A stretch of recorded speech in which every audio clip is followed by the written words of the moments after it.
The sound of laughter echoed through the marble corridors of the Eco-Atlantic apartment as Adunni Becker climbed the stairs, her designer heels clicking against the polished tiles. She had returned early from her book club meeting in Victoria Island, eager to surprise her husband Damilola with his favorite pepper soup from their usual spot at the Lagos Marina. The golden evening light filtered through the floor-to-ceiling windows of their luxury home, casting long shadows across the imported furniture that had cost more than most Nigerians earned in a year. But the laughter wasn't coming from the living room where Damilola usually watched his evening news. It was coming from their bedroom, their sacred space, the room where they had whispered promises of forever just 3 years ago during their lavish wedding at the Oriental Hotel. Adunni paused at the top of the stairs, her heart beginning to race. The female laughter was unfamiliar, high-pitched and breathless. Mixed with it was a deeper sound she knew all too well, her husband's voice, but not as she'd ever heard it before. Husky. Intimate. Passionate. "Dammy, you're so bad," the woman giggled. "What if your wife comes home? She won't be back for hours." Damilola's voice carried through the slightly open bedroom door. "Besides, Adunni is too busy playing the perfect Lagos wife to notice what's happening right under her nose." The pepper soup container slipped from Adunni's trembling fingers, crashing to the marble floor with a sound that seemed to echo through her very soul. The rich, aromatic soup splattered across the pristine white tiles like blood at a crime scene. What would you do if you walked in on this? Hit like if you've been betrayed, and comment below where you're watching from. For 34 years, Adunni had lived a life of careful planning and unwavering faith. Born to a middle-class family in Ibadan, she had worked her way through the University of Lagos, earning a degree in business administration, while dreaming of the kind of love her parents had shared for 40 years. When she met Damilola at a corporate event in Ikoyi 2 years ago, she thought she had found her soulmate. Damilola Becker was everything she had prayed for: handsome, successful, and seemingly devoted. As the CEO of a thriving import business, he moved in Lagos's elite circles with the confidence of old money, though Adunni knew his family had built their wealth from nothing, just like hers had tried to do. He courted her with weekend trips to Abuja, surprise deliveries of her favorite suya to her office in Victoria Island, and long conversations about building a business empire together. Their wedding had been the social event of the year, with over 500 guests at the reception and a live performance by Davido. Adunni had worn her grandmother's gold jewelry alongside a custom-made dress that took 6 months to create. Standing at the altar of the Cathedral Church of Christ in Marina, she had believed with every fiber of her being that she was entering a partnership that would last forever. Now, as she stood frozen in the hallway of their shared home, listening to her husband's betrayal unfold just meters away, that faith crumbled like sand between her fingers. The woman in their bedroom laughed again, and this time Adunni caught something familiar in the sound. Her blood turned to ice as recognition dawned. She knew that laugh. She had heard it countless times over family dinners, birthday celebrations, and holiday gatherings. It was Kemi. Her younger sister Kemi. Adunni's legs nearly gave way beneath her. Kemi, who had been her maid of honor. Kemi, who had moved to Lagos 6 months ago, claiming she needed a fresh start after her messy divorce in Abuja. Kemi, whom Adunni had welcomed into their home, paying for her apartment deposit and even getting her a job interview at Damilola's company. The betrayal cut deeper than any physical wound could. This wasn't just infidelity, this was a violation of everything sacred in her world. Family, marriage, trust. The 3 pillars that had held up her entire existence were crashing down simultaneously. "I love how you taste," she heard Damilola murmur, followed by Kemi's breathy response. "Better than your precious wife? Adunni is like porridge, filling but bland," Damilola said with cruel laughter. "You're like pepper soup, hot, spicy, unforgettable." The words hit Adunni like physical blows. Not just the comparison, but the casual cruelty in his voice. How long had he felt this way? How long had they both been laughing at her behind her back? She pulled out her phone with shaking hands, switching it to silent mode before opening the camera app. Whatever happened next, she would need proof. In her shock and pain, The practical side of her mind, the side that had built her successful event planning business from nothing, was already calculating the implications. Divorce in Nigeria favored men, especially wealthy ones. She would need evidence, leverage, and a plan. The bedroom door was slightly ajar, offering a clear view of the king-sized bed they had picked out together at the furniture store in Lekki.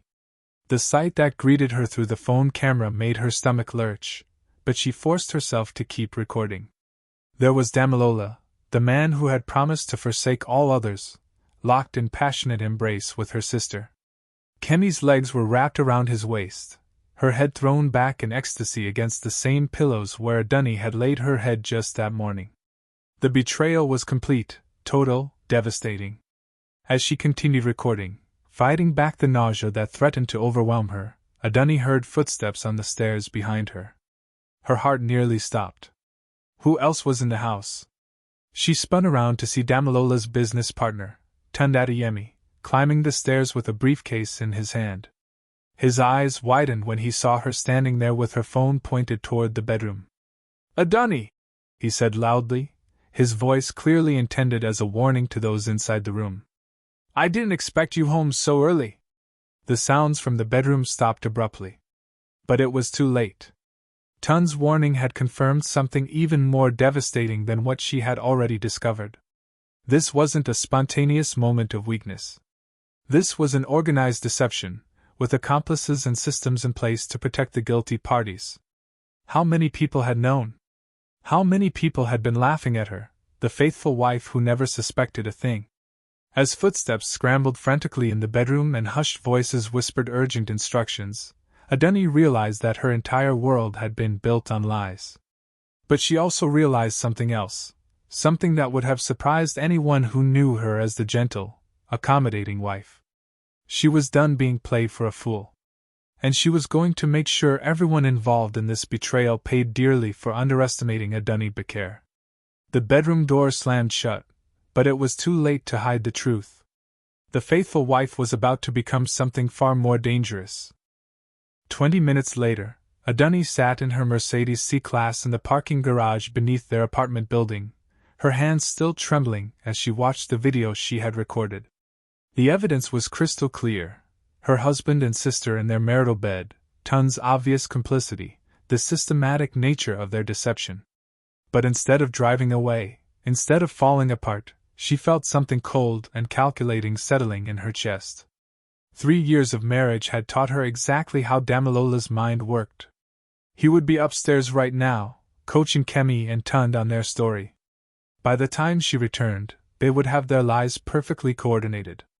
She wouldn't give them that satisfaction. Adunni stepped out of the car and rode the elevator back up to the 15th floor, her spine straight and her mind clear. The pepper soup she had brought for her cheating husband was still splattered across the marble floor, filling the air with the aroma of betrayal. She walked straight to the bedroom door and pushed it open without knocking. Damilola was sitting on the edge of the bed, fully dressed now in his usual evening outfit of khaki shorts and a polo shirt. Kemi was nowhere to be seen, but Adunni could hear the shower running in their ensuite bathroom. Tunde stood near the window, pretending to look at some papers. "Darling!" Damilola jumped up with a smile that didn't reach his eyes. "I thought you were at book club until 9. The meeting ended early," Adunni said quietly, studying his face. Even now, caught red-handed, he was going to lie to her. "Where's Kemi?" "Kemi?" Damilola's voice was too casual, too controlled. "Why would Kemi be here?" "She's at her apartment, as far as I know." The shower shut off. "Is that so?" Adunni pulled out her phone and played the video she had recorded. The sound of her sister's voice filled the room. "Better than your precious wife?" The color drained from Damilola's face. Behind him, they could all hear Kemi's sharp intake of breath from the bathroom. "Adunni, let me explain." "Explain what?" Her voice was steel. "Explain how my husband has been sleeping with my sister in our bed? Explain how his business partner has been helping cover it up. Please, Dami. Explain." Tunde cleared his throat. "I should go." "No." Adunni's command stopped him cold. "You should stay." Since you're clearly part of this family meeting. The bathroom door opened, and Kemi emerged wearing Adunni's silk robe, the one Damilola had bought her for their first anniversary. Her sister's hair was wet, her face defiant rather than ashamed. Sister, it's not what you think. It's exactly what I think. Adunni interrupted. The question is, how long has this been going on? Silence filled the room. Finally, Kemi lifted her chin with the stubborn pride that had gotten her in trouble their entire lives. Since 2 weeks after I moved to Lagos. 6 months. They had been betraying her for 6 months. And you? Adunni turned to Tund. What's your role in this beautiful family drama? Tund looked uncomfortable. I sometimes needed to call Dammy when he was busy. I didn't want you to worry if he didn't answer his phone. How considerate, Adunni said softly. My husband's business partner, helping him cheat on me more efficiently. Damilola finally found his voice. Adunni, please. Let's talk about this privately. We can work this out. Work what out? She stepped closer to him, and he actually took a step back. Work out how to forgive you for sleeping with my sister? Work out how to trust you again after 6 months of lies? Work out how to look at family gatherings the same way. I love her, Kemi said suddenly. We didn't plan this, but we fell in love. The words hit Adunni like a slap. Not just the betrayal, but the selfishness of it. Kemi wasn't even pretending to be sorry. Love? Adunni laughed, but there was no humor in it. You love a married man. My married man. And you think that makes it romantic instead of disgusting? Your marriage was already over. Kemi shot back. Dammy told me how unhappy he was, how you two barely even. Kemi, shut up. Damilola's warning came too late. But Adunni was already processing this new information. They had been discussing her private life, her marriage, her intimacy. The violation was complete. Get out, she said quietly. Adunni, Damilola began. Get out! The words exploded from her with a force that surprised everyone in the room, including herself. Both of you, get out of my house. Now. Your house? Damilola's mask finally slipped, revealing the man underneath. This is my house. I pay the mortgage. I pay for everything. There it was. The real Damilola, the one who saw everything in terms of power and ownership. Fine, Adunni said calmly. Then I'll leave. But understand this, both of you. This isn't over. Not by a long shot. She walked to the walk-in closet and pulled out a suitcase, beginning to pack with deliberate calm. The 3 conspirators watched her in silence, perhaps finally understanding that they were dealing with a different woman than the accommodating wife they thought they knew. As she packed her jewelry, her grandmother's gold, her wedding set, the diamond earrings from their first anniversary, Damilola spoke up. Where will you go? That's no longer your concern. Adunni, be reasonable. We can work out a divorce settlement. I'll be fair. She turned to look at him. Fair? You think there's anything fair about this situation? Look, I know you're hurt, but we're adults here. These things happen in marriages. To other people, maybe. Not to me. She zipped up the suitcase and headed for the door. But as she reached the threshold, she turned back. Kemi, I hope he's worth losing your family over. Because you've lost me forever. Her sister's defiant expression faltered for the first time. And Damilola? Adunni's voice was soft, almost conversational. I hope you enjoyed these 6 months. Because I'm going to make sure they're the most expensive 6 months of your life. As she walked toward the elevator, she heard Tun's voice behind her. Dammy, maybe you should have handled this differently. The elevator doors closed on Damilola's response. She's bluffing. Adunni doesn't have the spine for a real fight. As the elevator descended toward the parking garage, Adunni smiled for the first time in hours. Her husband was about to learn just how wrong he could be.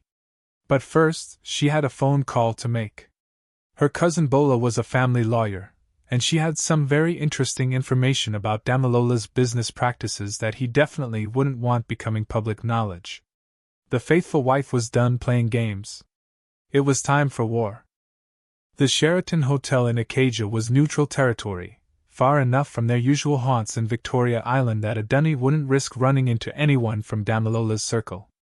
She had been living there for 3 days, using the time to think, plan, and gather her strength for the battle ahead. Her reflection in the bathroom mirror showed a woman she barely recognized. The soft, accommodating wife was gone, replaced by someone with steel in her eyes and purpose in every movement. She applied her makeup carefully, not for beauty, but as war paint. Today, she would set her plan in motion. The hotel restaurant was nearly empty at 10 in the morning, perfect for the meeting she had arranged. Bola Adeyemi arrived precisely on time, her burgundy blazer and briefcase marking her as the successful family lawyer she had become. At 38, Bola was 4 years older than Adunni, and had built her reputation destroying cheating husbands in Lagos's upper circles. "Cousin," Bola said, embracing her warmly. "I'm so sorry this happened to you." "Don't be sorry," Adunni replied as they settled into a corner booth. "Be strategic." "What do we have?" Bola opened her briefcase and pulled out a thick folder. "More than I expected, honestly. Your husband isn't as careful with his business dealings as he thinks he is." "Tell me everything." "Let's start with the obvious. The adultery evidence is ironclad. Video, witnesses, the works.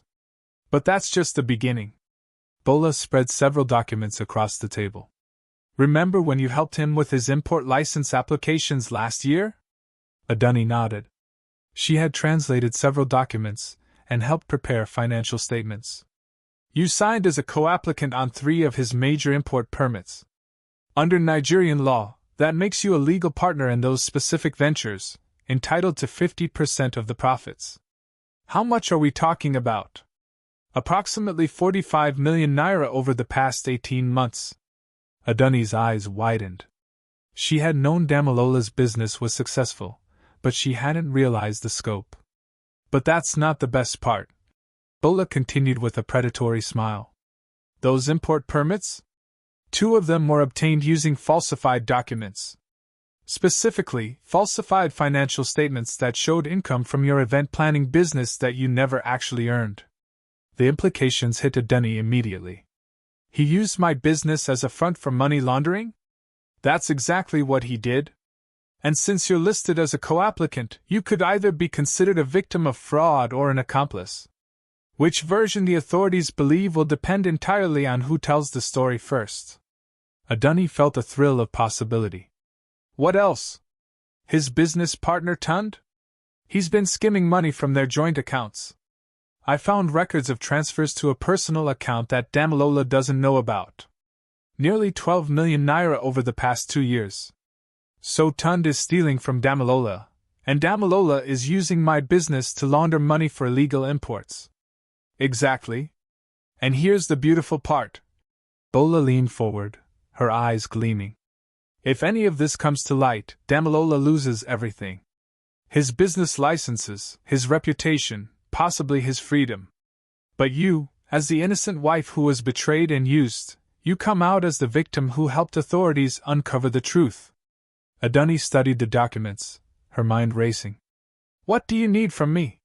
"Complete access to all his business records in your home. Bank statements, computer files, correspondence.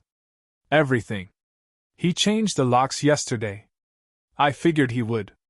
That's why I brought these." Bola slid a set of keys across the table. "Your building's security supervisor is my neighbor. He was very sympathetic when I explained that you needed to retrieve your personal belongings from your own home. This is getting complicated fast. Complicated is good. Complicated gives us leverage." Bola gathered the documents. "Here's what we're going to do. Tomorrow is Saturday. Damilola plays tennis at the Ikoyi Club every Saturday morning from 8 to 11. That gives us 3 hours to document everything. What if he comes home early?" "He won't. I happen to know he has a match against the club champion tomorrow. His ego won't let him leave early." Bola smiled grimly. "Besides, Kemi will probably want to go shopping afterward. New relationship, new wardrobe, you know how it is." The casual mention of her sister's betrayal still stung, but Adunni pushed the pain aside. There would be time for emotional processing later. Right now, she needed to focus on practical matters. What about after we get the evidence?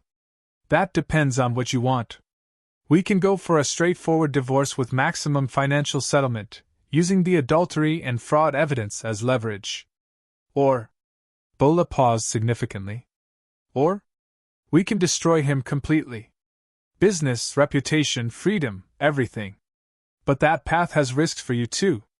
Adunni thought about Damilola's words from that terrible night. Adunni doesn't have the spine for a real fight. She thought about Kemi wearing her robe, sleeping in her bed, discussing her marriage like it was a joke. She thought about Tun's complicity, and the months of lies. I want him destroyed, she said quietly. Not just divorced. Destroyed. Bola nodded approvingly. Then we go nuclear. But first, we need to discuss your sister. What about her? Kemi isn't just an innocent party here.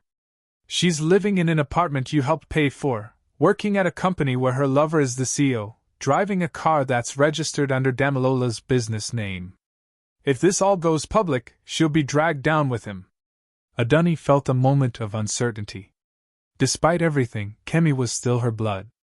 She made her choice, she said finally. She chose him over family. Let her live with the consequences. Good. Because I have a feeling she's not going to make this easy for us.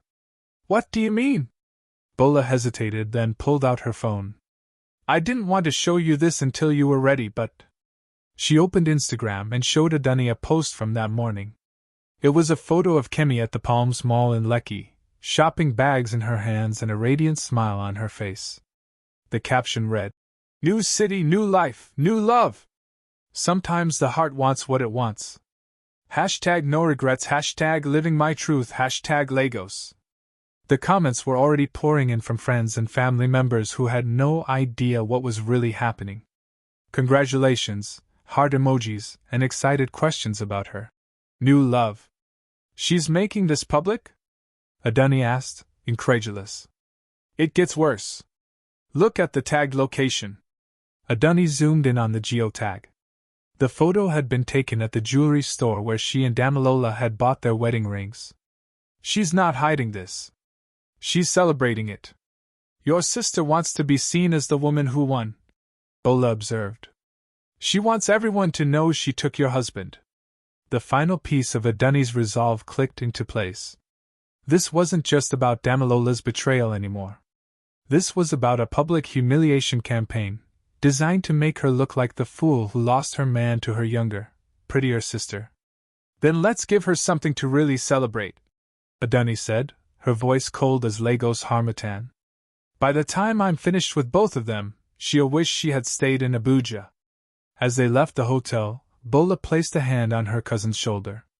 Are you sure about this path? Once we start, there's no going back. Adunni looked up at the Lagos skyline, at the city where she had built her life and lost her illusions. Somewhere out there, her husband and sister were probably laughing about how easily they had deceived her. They were about to learn that the faithful wife had been taking notes. And she was ready to settle the score. The Eco-Atlantic apartment felt different as Adunni slipped through the front door at 8:15 a.m. on Saturday morning. This was no longer her home, it was enemy territory, and she was conducting a reconnaissance mission. The familiar luxury that had once made her proud now seemed hollow, tainted by betrayal. Bola waited in the lobby, ready to keep watch and provide backup if needed.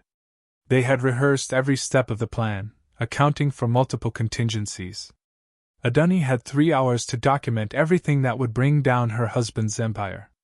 She moved quickly through the living room, noting details she had never paid attention to before.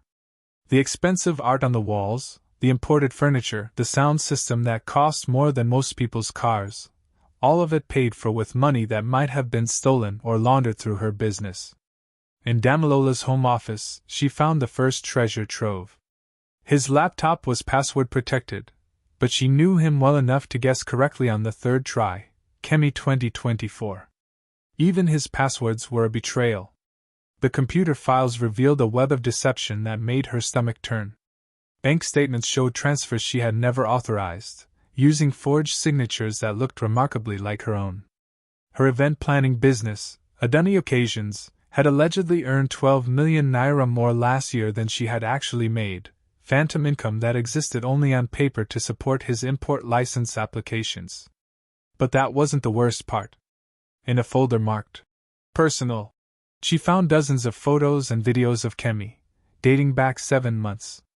Not just intimate photos, but screenshots of their text conversations, planning their deceptions, laughing about how easy it was to fool innocent Adunni. One video made her pause, her finger hovering over the delete button.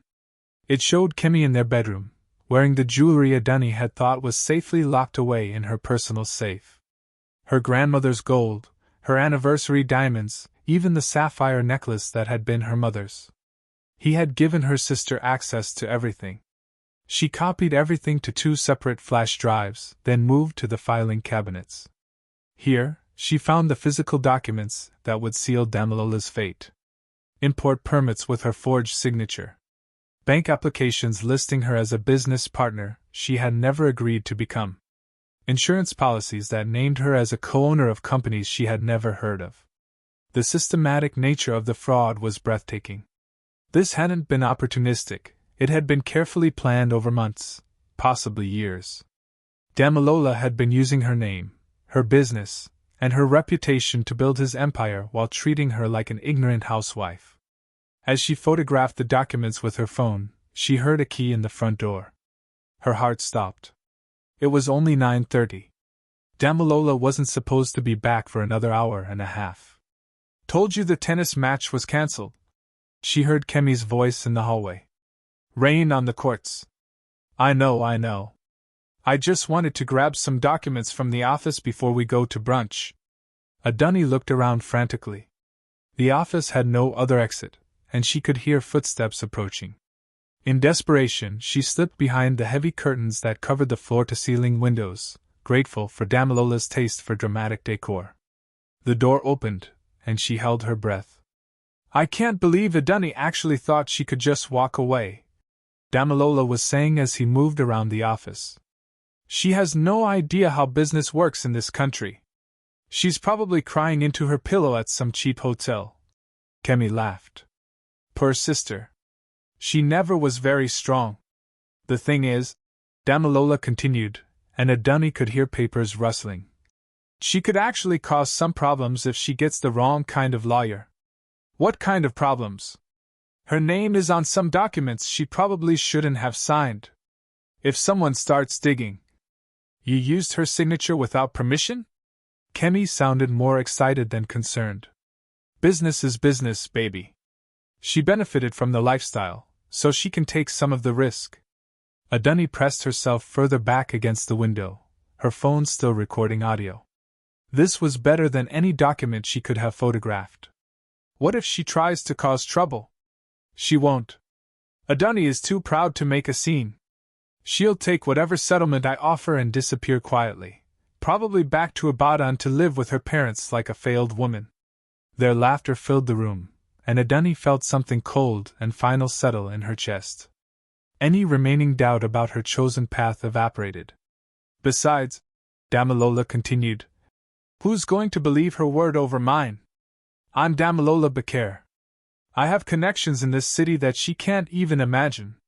Speaking of connections, Kemi's voice turned sultry. Didn't you say Tund was getting suspicious about some of your business practices? Tund is a problem I'll deal with later. Right now, he's useful. How is he useful? Let's just say that if anyone starts asking uncomfortable questions about my business, I have enough evidence of Tund's skimming to keep him very cooperative. Adunni's eyes widened. So Damilola knew about Tund's theft but was using it as blackmail material. You're so smart, baby. Adunni never appreciated how brilliant you are. Adunni never appreciated anything about me. She thought marriage was just about love and romance and silly things like that. What fools we are for wasting time on unworthy people, Kemi said with mock sadness. But we found each other, didn't we? We did. And now we can build something real together. No more hiding, no more sneaking around. Just us and the empire we're going to create. What about the divorce? I'll offer her 10 million naira and the car.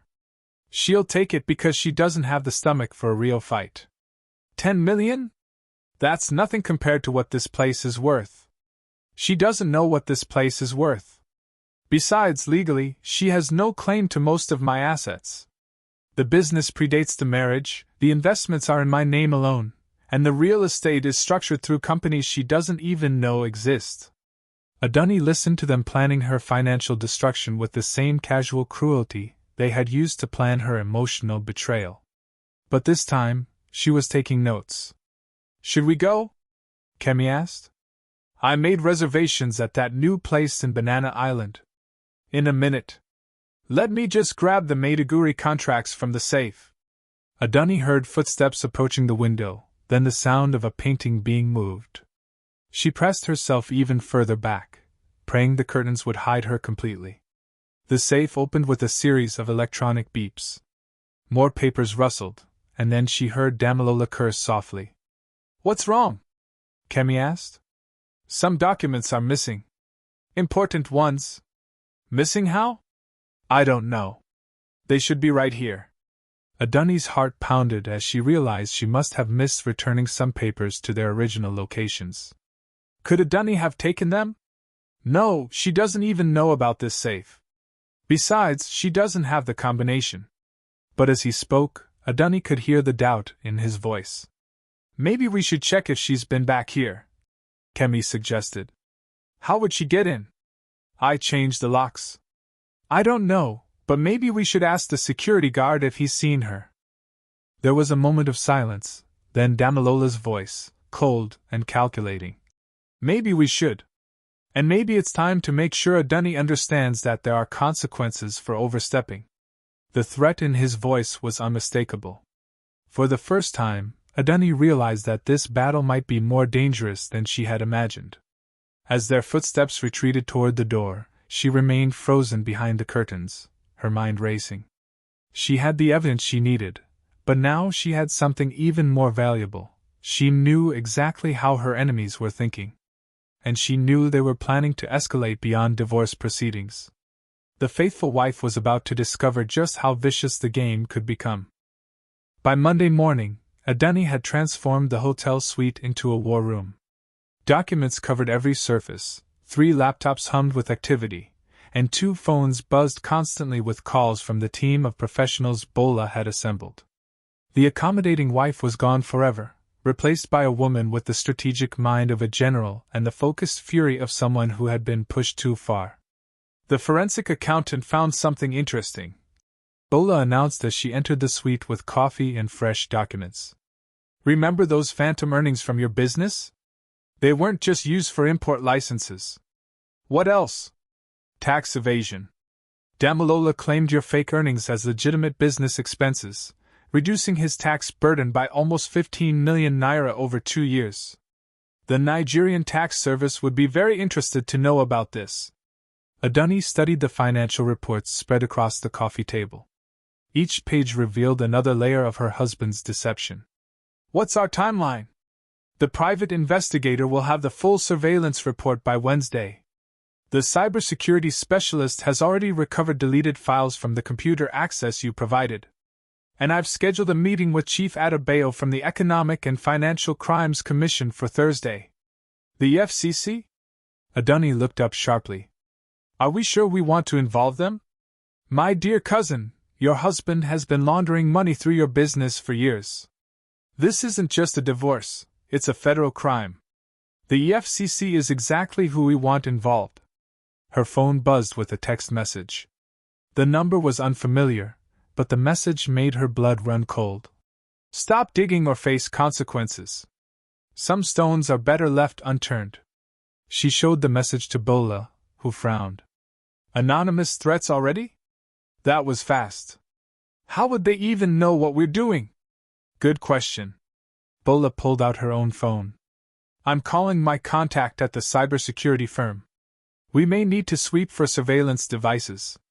As Bola made her calls, Adunni walked to the window overlooking Lagos's sprawling cityscape. Somewhere out there, Damilola and Kemi were going about their lives, thinking they had successfully discarded her. The anonymous threat meant they were worried, which meant they were vulnerable. Her phone rang. The caller ID showed her mother's number. "Mama," she answered, forcing warmth into her voice. "Adunni, what is this nonsense I'm hearing about you and Damilola?" Her stomach dropped. "What have you heard?" "Your father's sister called from Lagos. She said people are talking, saying you left your husband for no good reason. She said Kemi is helping Damilola through this difficult time like a good sister-in-law should." The story was already being rewritten, with Adunni as the unstable wife who abandoned her marriage and Kemi as the supportive sister helping her brother-in-law cope. "Mama, it's not what people are saying." "Then what is it?"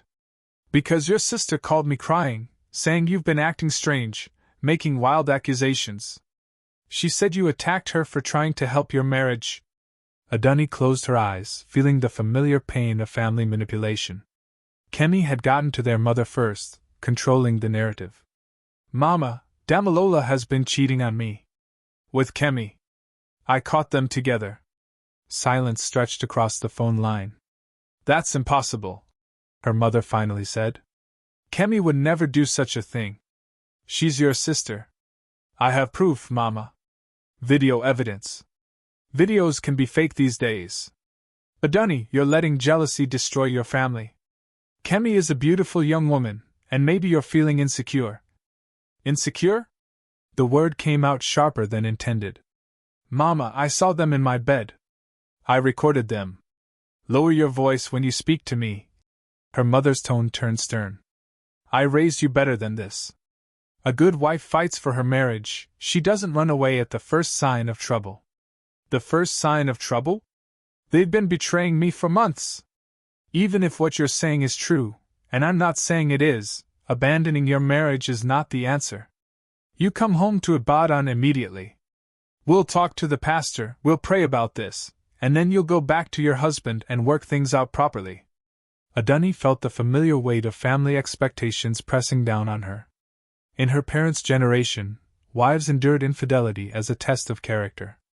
Divorce was shameful, evidence of a woman's failure to keep her man satisfied.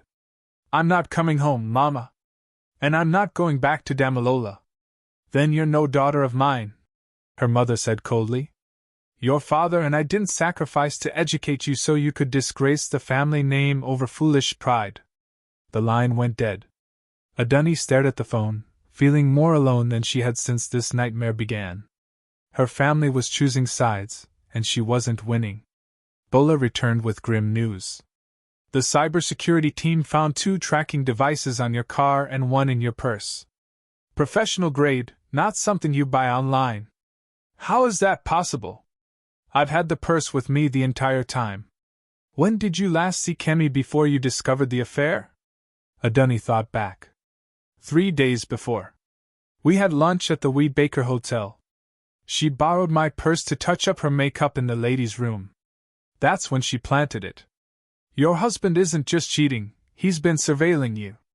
The question is, for how long? A new possibility occurred to Adunni. What if they were planning this from the beginning? What if Kemi didn't just happen to fall in love with my husband? Bola's expression darkened. You think this was orchestrated? Think about it. Kemi's divorce in Abuja was messy, expensive. She was broke when she came to Lagos. I paid her apartment deposit, got her the job interview, welcomed her into our home. What if she saw an opportunity to upgrade her life? And Damilola saw an opportunity to have a younger version of his wife without the inconvenience of divorce proceedings. They stared at each other as the implications sank in. If that's true, Bola said slowly, then this isn't just adultery and fraud. It's conspiracy. Premeditated destruction of your marriage for financial gain. Adunni's phone buzzed again. This time it was a WhatsApp message from an unknown number, but the attached photo made her gasp. It showed her entering the apartment building on Saturday morning, clearly captured by security cameras. The message read, "We know you've been busy. Time to negotiate before this gets messy for everyone." They're not hiding anymore, she observed, showing Bola the message. They want to meet. It's a trap. Maybe. Or maybe they're more worried than we thought. Adunni studied the message again. They're not threatening to expose me for breaking into the apartment. They're threatening to make things messy for everyone. That suggests they have something to lose, too. What are you thinking? I'm thinking it's time to find out exactly what they're afraid of. Adunni began typing a response to the unknown number. Name the time and place. Let's talk. The reply came within minutes. Radisson Blu Ikeja. Presidential Suite. Tomorrow at 8 p.m. Come alone. Bola shook her head. Absolutely not. You're not walking into that alone. Yes, I am. But not because I trust them. Adunni smiled grimly. Because I want to see their faces when they realize how much I already know. What if they're planning something dangerous? Then they'll discover that the faithful wife has learned to fight dirty. As evening fell over Lagos, Adunni stood at the window watching the city lights flicker to life. Tomorrow night she would sit across from the people who had betrayed her most cruelly and listen to their terms. But they had no idea that she wasn't coming to negotiate. She was coming to declare war. The question was, were they prepared for the woman she had become? The presidential suite at the Radisson Blu was a statement choice, expensive, impressive, designed to intimidate. As Adunni walked through the hotel lobby at precisely 8 p.m., her heels clicking against the marble floor, she noted the subtle signs of preparation. Security cameras had been strategically positioned, and she spotted at least 2 men who looked like private bodyguards trying to blend in with the evening crowd. They were taking this seriously. Good. She wore her best armor, a tailored black dress that conveyed power without revealing weakness, her grandmother's gold jewelry for courage, and the confidence that came from holding better cards than her opponents knew existed. The elevator ride to the top floor felt like ascending to a battlefield. Damilola opened the suite door himself, dressed in an expensive suit that probably cost more than most Lagos residents earned in 6 months. His smile was the same charming one that had won her heart 3 years ago, but now she could see the calculation behind it. Adunni, you look beautiful, as always. Save the compliments, Dammy. Where's Kemi? She's not here. This is between husband and wife. But as Adunni entered the suite, she saw her sister sitting on the balcony, partially hidden by the evening shadows. So the first lie had lasted exactly 30 seconds. Shall we sit? Damilola gestured toward the elegant seating area. Can I offer you something to drink? This isn't a social visit. No, I suppose it isn't. His mask slipped slightly. You've been busy since Saturday. Have I? Breaking into our home, accessing private documents, making inquiries about my business. That's criminal activity, Adunni. I could have you arrested. She laughed softly. Please do. I'd love to explain to the police why I needed to break into my own marital home to discover that my husband has been forging my signature and using my business for money laundering. The smile faded from his face. I see you've been talking to lawyers, he said carefully. Among others. The forensic accountants were particularly interesting to talk to. Did you know that your import business has some fascinating discrepancies? Kemi emerged from the balcony, her face tight with anxiety. Sister, maybe we can work something out that benefits everyone. Sister? Adunni turned to look at her. Are we still using family terms? How refreshing. Look, I know you're hurt. Hurt? Adunni's voice remained conversational, which somehow made it more dangerous. I'm not hurt, Kemi. I'm educated. There's a difference. Damilola moved closer, trying to regain control of the conversation. What do you want, Adunni? Money? Property? Let's be practical. I want the truth. Starting with how long you've been planning this. Silence filled the room. Planning what? Damilola asked, but his voice was too casual. The systematic destruction of my life. The forged documents. The surveillance. The coordinated story you've already told my family. She pulled out her phone and played a recording from Saturday morning. Damilola's voice filled the room saying, Business is business, baby. She benefited from the lifestyle, so she can take some of the risk. Both their faces went pale. You were recording us? Kemi whispered. Among other things, Would you like to hear the part where you discuss your plans to make me look like the unstable wife who abandoned her marriage? Or perhaps the section about using tons theft as blackmail material? Damilola's composure cracked completely. What do you want? I want to understand the scope of your betrayal. How long have you two been planning this? There was no plan, Kemi said quickly. We fell in love. Stop lying. Adunni's command cut through her sister's words. I know about the divorce settlement you lost in Abuja. I know about the debts you were hiding. I know about the private investigator you hired to research my husband's assets before you even moved to Lagos. The shock on Kemi's face confirmed what the private investigator had discovered just hours earlier. You researched my husband like he was a business acquisition, Adunni continued. You moved to Lagos with a plan to seduce him and replace me. This wasn't love, it was a hostile takeover. That's not, Kemi began, but Damilola cut her off. Enough. His voice was cold now, the charming facade completely gone.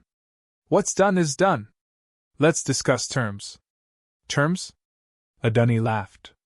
You think this is a negotiation? Everything is a negotiation. You want money, recognition, revenge, fine. But you're not going to destroy what I built over your wounded pride. Wounded pride? She stood up, and both of them instinctively stepped back. You think this is about pride? I think this is about a woman who can't accept that her marriage is over.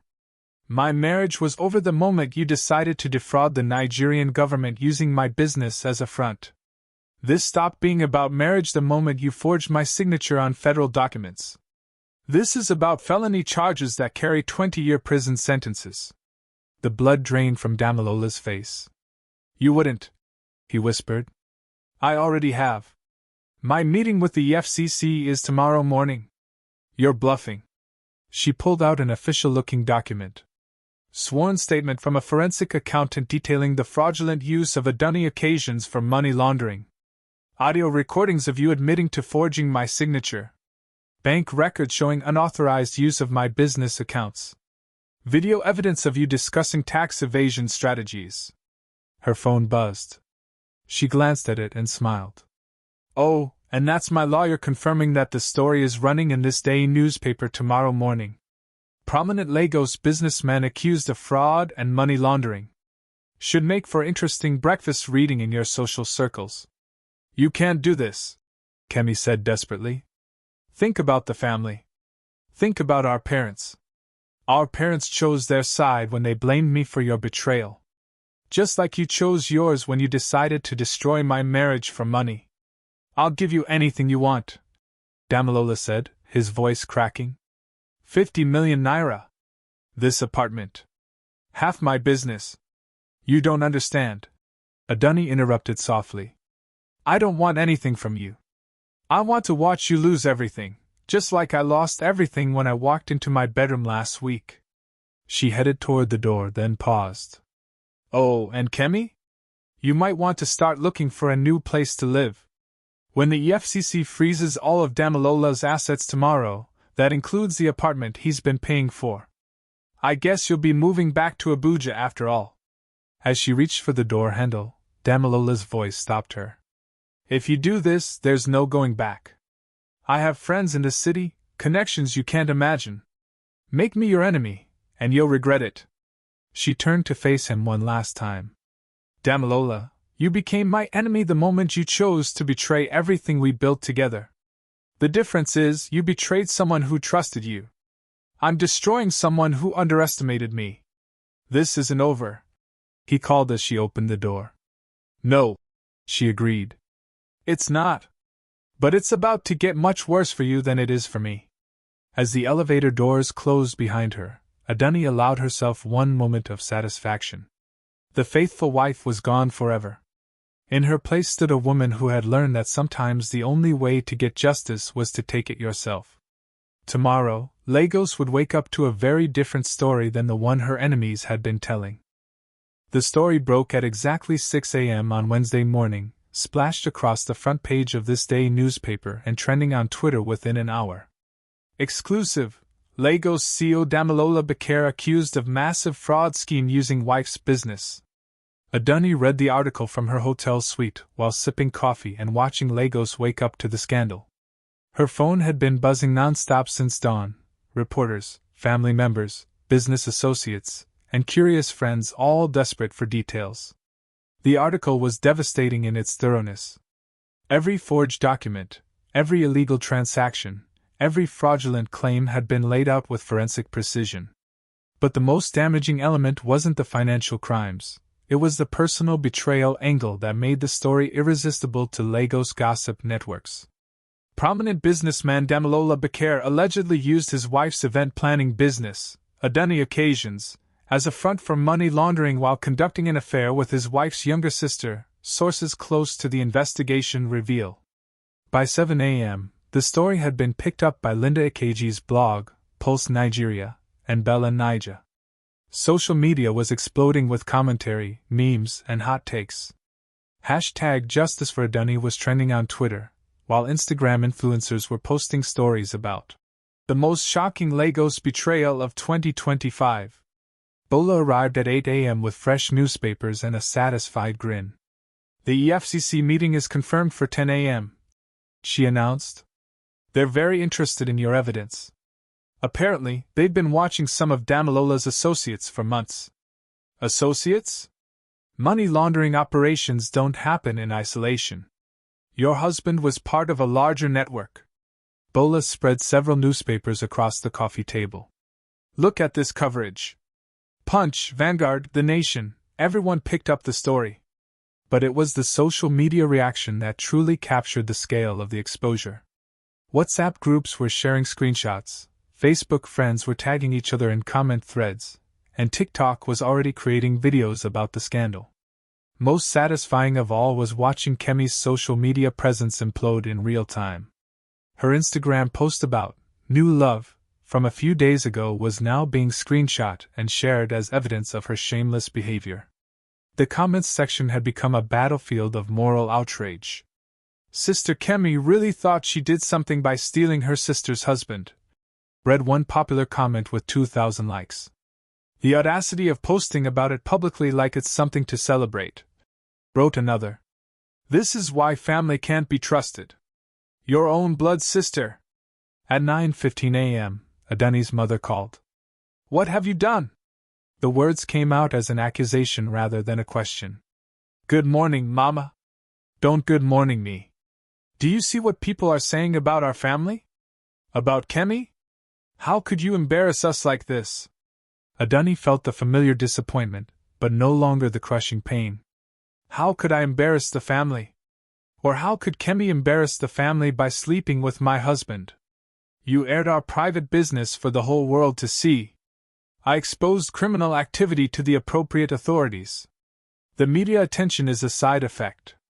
A side effect? Your sister is being crucified on social media. People are calling her a homewrecker, a gold digger.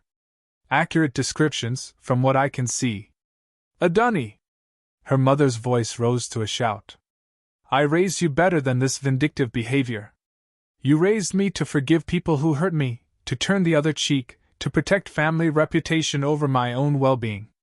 But you didn't raise me to be stupid, Mama. And staying quiet while criminals use my name to break federal laws would have been stupid. They are your family. Damilola stopped being my family when he decided to commit fraud using my business. Kemi stopped being my family when she decided to seduce my husband for money. You stopped being my family when you chose to blame me for their actions instead of supporting your daughter. The silence stretched long enough that Adunni wondered if the call had dropped. Finally, her mother spoke, her voice cold and formal. Your father and I are coming to Lagos tomorrow. We'll fix this mess you've created. There's nothing to fix, Mama. Justice is being served. We'll see about that. The line went dead, but Adunni felt oddly liberated rather than hurt. For the first time in her adult life, she had chosen truth over family peace, and the sky hadn't fallen. At 9:45 a.m., as she prepared to leave for the EFCC meeting, her phone buzzed with a call from an unknown Lagos number. Mrs. Bakare? This is Detective Okonkwo with the Lagos State Police.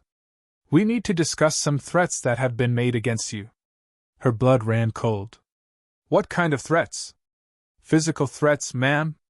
We have reliable intelligence that certain individuals are planning to intimidate you into withdrawing your statements to federal authorities. Who? We can't discuss ongoing investigations over the phone. Can you come to the station immediately? Adunni looked at Bola, who had been listening to the conversation with growing alarm. I have a meeting with the EFCC in 10 minutes. Ma'am, with respect, your safety is more important than any meeting. We have reason to believe the threats are immediate and credible. As she hung up the phone, Bola was already gathering their documents. We're going to the police station, Bola said firmly. The EFCC meeting can wait. What if this is part of their intimidation campaign? What if they're using fake police to scare me? Then we find out together. But we're not taking chances with your safety. As they left the hotel, Adunni caught a glimpse of herself in the lobby mirror. The woman looking back at her bore little resemblance to the faithful wife who had climbed those stairs with pepper soup just 1 week ago. This woman looked like someone who could handle whatever came next. But as their taxi pulled into Lagos traffic, Adunni couldn't shake the feeling that the most dangerous part of this battle was just beginning. Her enemies were no longer hiding. The question was, what would they do when they had nothing left to lose?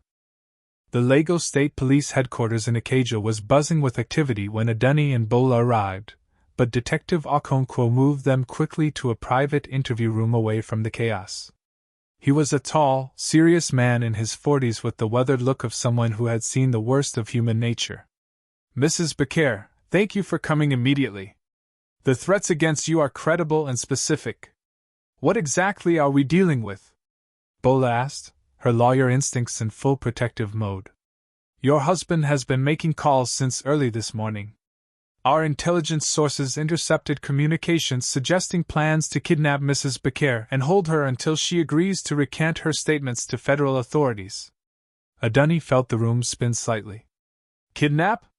The conversations we intercepted mentioned taking you to a secure location outside Lagos, possibly Ogun State, where certain pressure could be applied to change your mind about cooperating with the EFCC. You're talking about my husband, Adunni said, trying to process this escalation. He's many things, but he's not violent. Desperate people do desperate things, ma'am. Your husband stands to lose everything, his business, his freedom, his reputation. Men have done worse for less. Detective Okonkwo opened a file and pulled out several printed pages. These are transcripts of phone calls from this morning. Would you like me to read some excerpts? Adunni nodded, though part of her dreaded what she was about to hear. Call made at 7:23 a.m. to unknown associate. She's destroyed everything. The EFCC meeting is in 3 hours.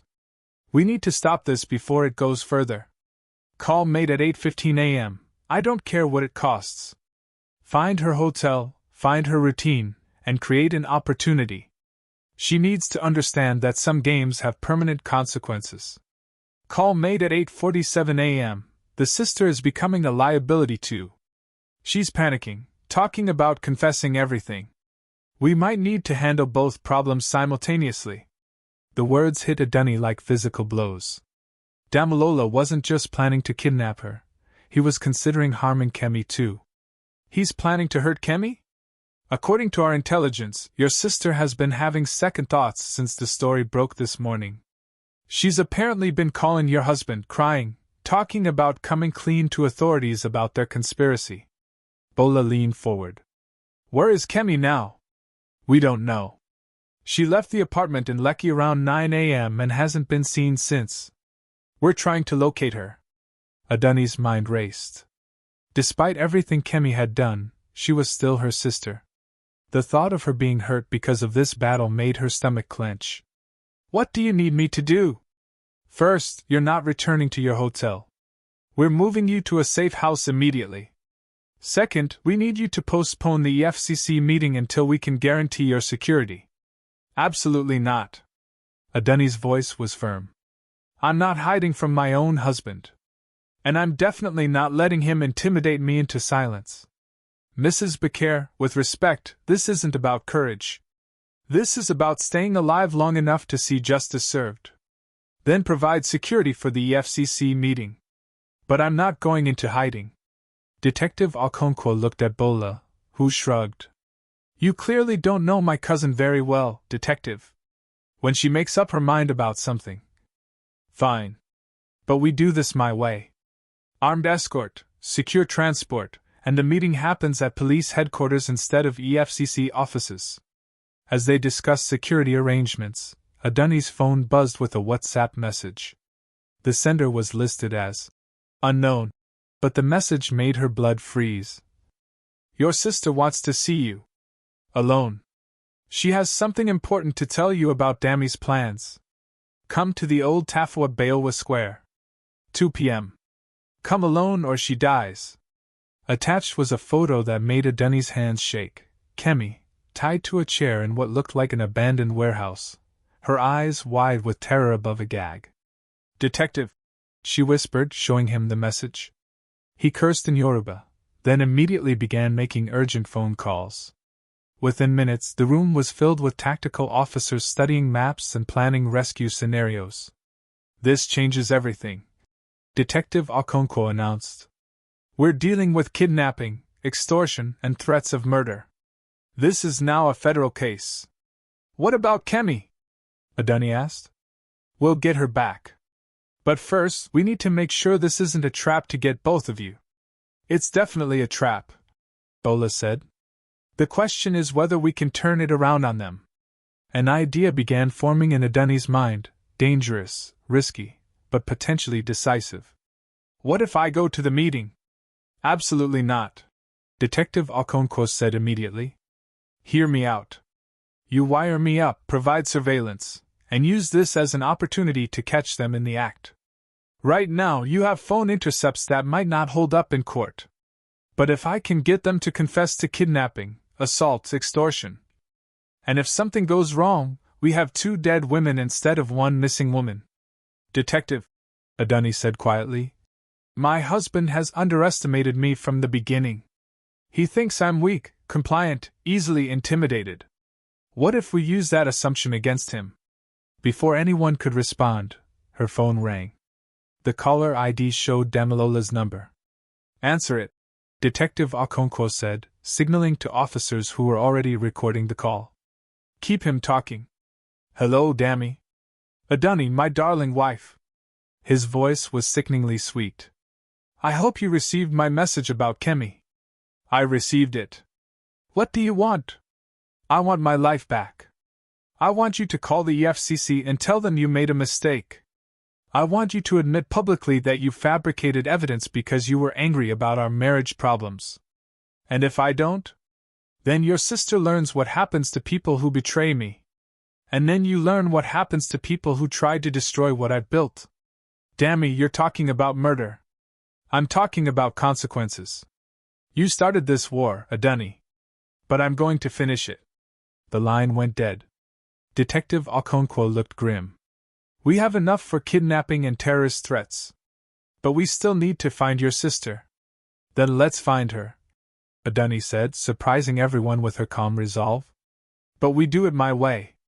As police officers scrambled to prepare for what could be the most dangerous gambit of her life, Adunni realized that the faithful wife had evolved into someone she had never imagined she could become. Someone willing to risk everything for justice. But first, she had to save her sister from the monster she had once called her husband. The abandoned textile factory in Ikeja Industrial Estate looked like a perfect location for either a rescue or a massacre. Detective Okonkwo's tactical team had surrounded the building, snipers were positioned on nearby rooftops, and Adunni wore a wire that could broadcast her location to 3 different monitoring stations. But as she walked toward the factory's main entrance at exactly 2 p.m., she felt more focused than afraid. This was the endgame, and she was ready to finish what Damilola had started. The interior of the factory was a maze of rusted machinery and abandoned workstations, lit only by shafts of dusty sunlight filtering through broken windows. Her footsteps echoed in the vast space as she followed the path marked by strategically placed arrows, Damilola's theatrical touch, even in kidnapping. She found them in what used to be the factory's main production floor. Kemi was tied to a chair in the center of the space, no longer gagged but clearly terrified. Damilola stood beside her, looking like a different man than the charming businessman she had married. His expensive suit was rumpled, his eyes wild with desperation and rage. But it was the third person who surprised her most, Tund, Damilola's business partner, holding a gun with shaking hands. "Adunni," Damilola called out, his voice echoing in the empty space. "So good of you to join our family reunion. Let her go, Dammy. This is between us." "Oh, but it's not," he replied, walking in a slow circle around Kemi's chair. "Your dear sister has been very chatty today. Tell Adunni what you told me, Kemi." Kemi's voice was barely a whisper. "I told him I wanted to confess everything to the police.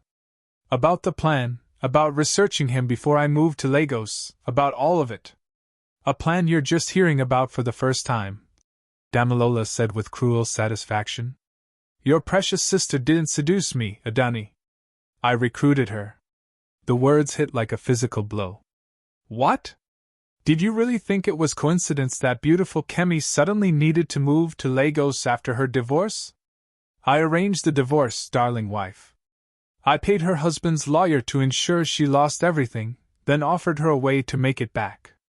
Adunni stared at her sister, seeing the truth in her eyes. "You knew each other before you moved here? We met in Abuja 6 months before her divorce was finalized," Damilola continued, clearly enjoying the revelation. "I needed a way to access your business documents, your signatures, your daily routine. Who better than your beloved sister?" "But why?" Adunni asked, though part of her already knew. "Because you were becoming inconvenient. Too smart, too involved in the business, asking too many questions about the import contracts. I needed you distracted and discredited before you figured out what I was really doing. So you orchestrated your own affair to destroy your own marriage?" "I orchestrated your destruction," he corrected. "The affair was just a pleasant side benefit. Kemi is much more enthusiastic than you ever were." Despite everything, Kemi flinched at his crude dismissal. "But then you had to go and play detective," Damilola continued. "You had to involve lawyers and accountants, and the fucking EFCC instead of just accepting your role as the discarded wife." Tund shifted nervously, the gun wavering in his grip. "Dammy, this is getting out of hand. We should just—" "Shut up, Tund. You're as deep in this as I am. I never agreed to kidnapping and murder. You agreed when you started stealing from our accounts. You agreed when you helped me forge documents. You agreed when you chose money over morality." Damilola's voice turned cold. "Now finish what we started." But Tund was clearly having second thoughts, and Adunni could see an opportunity. "Tund," she said calmly, "you know this ends badly for everyone, right? You're already facing fraud charges. Adding murder to the list won't help your case." "I said shut up." Damilola snatched the gun from Tund's trembling hands. "Both of you, shut up and let me think." The factory fell silent except for the sound of wind through broken windows and Kemi's quiet sobbing. "Here's what's going to happen," Damilola announced. "Adunni, you're going to call your lawyer and tell her to withdraw all evidence from the EFCC. You're going to issue a public statement saying you fabricated everything because you were emotionally unstable after discovering the affair. And if I don't? Kemi dies first. Then you. And then I disappear to a country that doesn't have extradition treaties with Nigeria. You've thought this through. I've been planning contingencies since the day I married you, darling. Did you really think I would build an empire without exit strategies?" As he spoke, Adunni noticed something he couldn't see from his position: police officers moving through the factory's upper level, positioning themselves for a coordinated strike. But she needed to keep him talking until they were ready. "What about your parents, Dammy? Your family? Are you prepared to never see them again? My family will understand that I did what was necessary to protect what we built. By murdering your wife and her sister? By eliminating threats to our security." The casual way he discussed murder chilled her, but she pressed on. "And Tund? Is he part of your exit strategy too?" Damilola glanced at his business partner, and Tund seemed to realize for the first time that he was as expendable as the women. "Dammy," Tund began. will be a tragic casualty of this unfortunate situation. Damilola finished.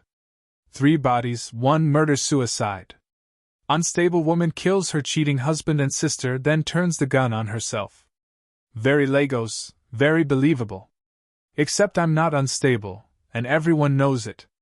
Everyone will believe what the evidence tells them to believe. And I'm very good at creating convincing evidence.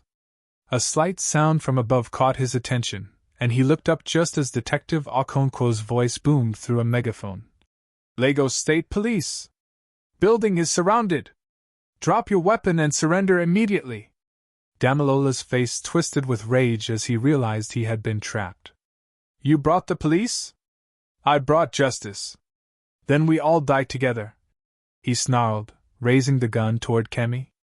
But Tund, finally finding his courage, lunged forward and grabbed Damilola's arm. The gun fired wild, the shot echoing through the factory as both men struggled for control.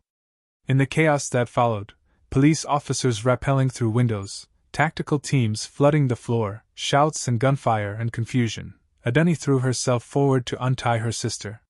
When the dust settled, Damilola was face down on the concrete floor in handcuffs. Tund was cooperating fully with authorities in exchange for a plea deal, and Kemi was sobbing in Adunni's arms.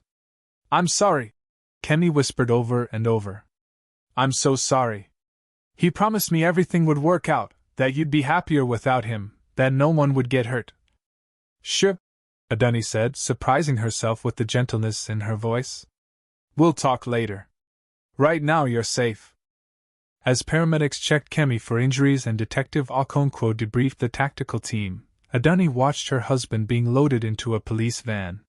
He caught her eye through the window, his face a mask of pure hatred. This isn't over, he mouthed. But Adunni knew better. For Damilola Bakir, everything was over. His empire built on lies and fraud was crumbling, his freedom was gone, and his reputation was destroyed beyond repair. The faithful wife had won.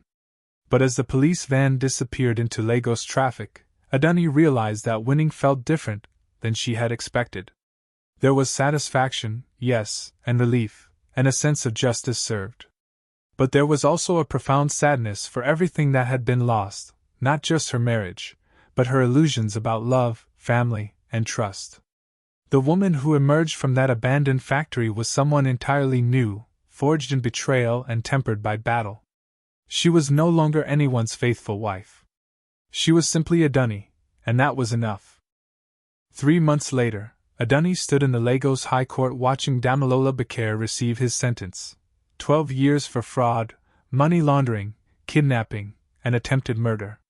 The man who had once commanded respect in Lagos's business circles now wore the standard orange jumpsuit of a convicted felon, his empire reduced to ashes and his future measured in prison cells. Tund had received a lighter sentence, 5 years, in exchange for his cooperation and testimony that had helped convict not just Damilola, but the entire money laundering network he had been part of. The EFCC had seized assets worth over 200 million naira, with Adunni receiving compensation for the unauthorized use of her business. But the most significant change wasn't in the courtroom, it was in the woman sitting in the gallery, watching justice being served with calm satisfaction. Adunni Bakir, now legally Adunni Okafor, having reclaimed her maiden name, bore little resemblance to the accommodating wife who had climbed those stairs with pepper soup 4 months ago. Her hair was shorter, her clothing more professional, and her eyes held the quiet confidence of someone who had faced the worst and survived. The event planning business that Damilola had used for fraud had been completely restructured and rebranded. Adunni Occasions was now Okafor Events, with offices in Victoria Island and a client list that had grown exponentially since the scandal broke. Apparently, Lagos society was fascinated by the woman who had taken down her cheating husband, and everyone wanted her planning their parties. After the sentencing, she walked out of the courthouse to find a small crowd of reporters waiting. She had learned to handle media attention with the same strategic thinking she brought to everything else now. Mrs. Okafor, called a reporter from Punch newspaper. How does it feel to see your ex-husband sentenced? It feels like justice, she replied simply. No one should be above the law, regardless of their wealth or connections. What about your sister? Will you be reconciling with your family? The question she had been dreading. Kemi had received a suspended sentence and community service in exchange for her cooperation, but the relationship between the sisters remained complicated. Family relationships are complex, Adunni said diplomatically. We're all focused on healing and moving forward. The truth was more nuanced. Kemi had moved back to Abuja, where she was slowly rebuilding her life with the help of therapy and a genuine desire to make amends. They spoke occasionally, careful, awkward conversations that might someday develop into something resembling sisterhood again.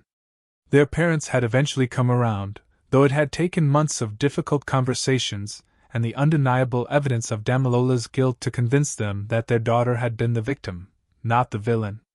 "What's next for you?" asked another reporter. "Growth," Adunni replied. "Personal growth, business growth, and hopefully, positive change in how we handle domestic betrayal and financial fraud in this country." As the crowd dispersed, she noticed a familiar figure waiting by her car. Detective Okonkwo, now a friend as well as the officer who had saved her life. "How are you feeling?" he asked as they walked toward the parking garage. "Relieved. Vindicated. Ready to close this chapter. And start a new one?" She smiled, thinking about the various opportunities that had presented themselves in recent months. A book deal to tell her story. Speaking engagements about domestic violence and financial fraud. Even a few movie producers interested in adapting her experience. Maybe several new chapters. Her phone buzzed with a WhatsApp message from an unknown number. "Congratulations on your victory. Some of us remember what real strength looks like." It was from another woman, someone whose husband had been convicted in a related fraud case uncovered during Damilola's investigation. The message was one of many she had received from wives who had found the courage to expose their own husband's crimes. The faithful wife's story had become something larger than personal revenge. It had become a catalyst for change, inspiring other women to fight back against domestic betrayal and financial abuse. As she drove through Lagos traffic toward her new apartment in Ikwe, purchased with her own money, in her own name, Adunni reflected on the journey from betrayed wife to independent woman. The price had been enormous: a marriage, a family structure, illusions about love and trust that could never be recovered. But what she had gained was perhaps more valuable: self-respect, financial independence, and the knowledge that she could survive anything. Her phone buzzed again, this time with a call from Bola. "Cousin! I just heard about the sentencing. 12 years! 12 years? Adunni confirmed. "How are you celebrating?" "By getting back to work. I have 3 events to plan this week." "That's my cousin. Never let the grass grow under your feet." As they chatted about business and family, Adunni caught sight of herself in the car's rearview mirror. The woman looking back was someone she was still getting to know, stronger than she had ever imagined she could be, more independent than she had ever planned to be, but somehow more herself than she had been in years. The faithful wife was gone forever.